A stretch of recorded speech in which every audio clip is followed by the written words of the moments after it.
Voy a leer algunos tweets. Karina Guerrero dice: el gobierno quiere aumentarnos solo 6 soles al día. ¿Puedes creerlo, Ana? Aparte del maltrato, nos quedamos porque amamos la patria. César Benítez dice: ¿cuánto gana un médico por consulta? 5 soles en Sisol. ¿Cuánto le paga usted al lavador de autos? Esa es nuestra realidad. ¿Cuánto gana un doctor por consulta en salud pública? Bueno, nosotros más o menos hemos establecido que debe ser un costo entre 6, 7 soles aproximadamente por la consulta, ¿no? Luego, Ana me dice: ministra de Salud, ¿por qué no permite que el personal participe en la reforma y por qué derogó la ley del trabajo médico? Es lo que nos va a explicar ahorita el doctor. Edgar Sánchez me dice: la empresa privada no es el mejor ejemplo de caridad y no va a perder. Siempre es un negocio. En ese sentido, varios. Margarita Carvajal me dice: la gente habla sin saber. Según escuché, la reforma de salud es un negocio más de los empresarios que manejan el país. Mónica Gastón: los modelos de asociación pública-privada a nivel mundial han fracasado beneficiando a los privados, etcétera. Bueno, muchas gracias. Son montones, entran a cada rato muchísimos, pero es un poco, estoy leyendo algunos para no dejar. Bueno, entonces, lo de las escalas remunerativas, lo de el tema de la reforma, y ahora quiero que nos explique la ley del trabajo médico. ¿Cuál es? ¿En qué consiste? ¿Y cuál es su objeción? Mira, la ley del trabajo médico se consiguió producto de una huelga de 106 días. Como esta, más o menos. Como esta, más o menos, ¿no? Ojalá que no lleguemos a las 106. Ojalá, realmente. Y esa ley establece un marco en el cual se va a desempeñar el médico, ¿no? Una serie de normas importantes, pero sobre todo tenía que ver con el tema de la jornada laboral. Uno se preguntará por qué los médicos trabajan solamente 6 horas por día, 36 horas semanales o 150 horas al mes. Es porque técnicamente se ha demostrado que luego de ello hay varios problemas. Primero, uno es la exposición al riesgo. Las personas que tienen más riesgo de tener alguna enfermedad infectocontagiosa es el profesional de la salud. Por supuesto. Cuanto más tiempo de exposición dentro del hospital, el riesgo es mayor. La cantidad de bacterias que hay al interior del hospital, mucha gente no conoce lo mortíferas, mortales que pueden ser. Así es. O sea, 6 horas entonces. El segundo tema, en relación a las 6 horas, es cuál es la capacidad de respuesta del médico luego de la 6ª hora de trabajo.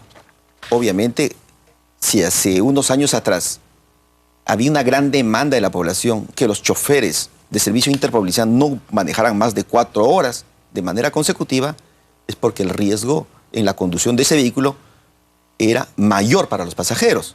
Entonces usted no hubiese querido ser la que se atienda en la 6ª hora, por ejemplo. Usted sería beneficiada si se atendiera en la 1ª o en la 2ª hora, porque las potencialidades para poder resolver un problema están sobre todo en ese espacio. Entonces es por eso que inclusive la consulta está claramente establecida en la ley del trabajo médico. Entonces, el día de hoy se ha aprobado un decreto legislativo, el 1153, en el cual se perfora la ley del trabajo médico. Se dice que el médico puede trabajar más tiempo. Más de 6 horas. Más de 6 horas. Y eso me parece un error, eso me parece un crimen. ¿Más de 6 horas dónde? ¿Dentro de la institución? Dentro de la institución pública. Así es. Dentro de la institución pública, ¿no?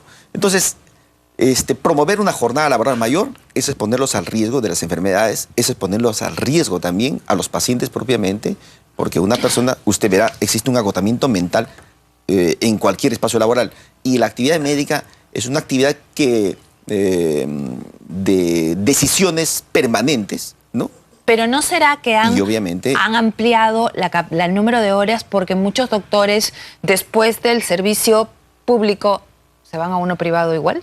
Bueno, la responsabilidad... Eso usted no lo puede controlar. No, la responsabilidad del privado obviamente es diferente, ¿no? Pero en todo caso el servicio público es un servicio que debe brindar el Estado y lo hace en condiciones en las cuales usted ve cómo están las emergencias de los hospitales. Absolutamente abarrotadas. Las consultas, absolutamente abarrotadas. Entonces, en ese riesgo es el que se expone el médico. No, pero ya, está bien que se exponga, pero usted lo que está planteando es, su planteamiento es 6 horas para todos los doctores y fuera del servicio público. Si quiere que se vaya a atender a su consultorio, pero del servicio público se va porque su cabeza no le da. Mire, es mi pregunta, ¿esa es su propuesta? Y es importante destacar esto del servicio público. ¿Por qué? Porque fíjese cuál es la tasa de infección de médicos con tuberculosis. Es altísima. ¿Sabe cuánto riesgo tiene un médico del exponerse a tuberculosis? Es 50 veces más que cualquier poblador general. O sea, si usted, por ejemplo, se va a atender a un hospital. 50% más. 50 veces Ya, más. de acuerdo. Sí, eso es, fíjese, ¿cuál es la posibilidad de que uno se infecte por alguna enfermedad infectocontagiosa adicional? Ya, pues, es mucho mayor. De acuerdo, doctor, ¿no? esos riesgos existen. Pero mi Entonces, pregunta es esa. Su planteamiento es 6 horas y fuera. 6 horas debería trabajar como establece la ley, por las consideraciones que le he dicho. usted me está comentando, por ya. Supuesto. Y de ahí... Entonces, el siguiente punto tiene que ver con la equiparidad de sueldos con la seguridad social. Y eso lo establecía un artículo importante en la ley del trabajo médico. Usted sabe que los médicos tenemos una de las exigencias más altas para poder ingresar a la universidad. Ya. ¿no? Tenemos una exigencia dentro de la misma universidad de altísima preparación. Y cuando uno va a obtener el título, también hay una exigencia muy fuerte. Eso es común para todos los médicos. Y cuando va uno a acceder a un espacio laboral, también hay una exigencia tremenda y una competencia para poder acceder a un espacio laboral. Entonces, si tenemos las mismas dificultades para la formación, las mismas capacidades para poder resolver los problemas que tenemos con los pacientes, ¿usted cree que sea justo que haya una discriminación para que unos ganen un poco más y otros ganen mucho menos? Ya, ese es el segundo punto. No es correcto que eso ocurra, ¿no? Hay un principio fundamental de que a igual función, igual sueldo. Igual remuneración. Ya. Entonces yo creo que eso debe ser un principio que tiene que respetar. Adicionalmente, fíjese, ¿cuál es la brecha salarial entre el médico peruano con su par latinoamericano? El propio Ministerio de Economía y Finanzas establece que son de $2.950. Fíjese, si para elevar el sueldo de los ministros de 15.000 a 30.000 soles, ¿sabe cuál fue el argumento más importante? Para evitar que se fuguen los talentos ministeriables. ¿No? Son entonces 15 ministros, usted me está hablando de 112.000. Yo le entiendo el argumento, pero no le acepto el ejemplo porque no es comparable. Tampoco quiero que se vayan los talentos de la salud pública. No, pero hay un principio que igual función, igual remuneración. O sea, solamente es para poner un ejemplo. No, o sea, yo lo entiendo. Yo pienso que el acuerdo. principio es fundamental. Y está bien que de repente se les eleve el sueldo a los ministros, ¿no? Claro. Pero con esa misma condición, yo creo que lo que tiene que hacer el Estado peruano es tener una política que comience a cerrar esas brechas.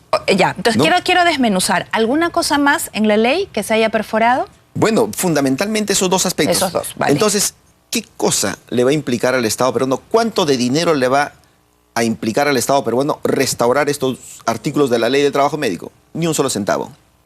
Ahí vamos a hacer una pausa y vamos a volver. Que se pasa rapidísimo el tiempo, ya no sé ni qué hora es. A ver, 49.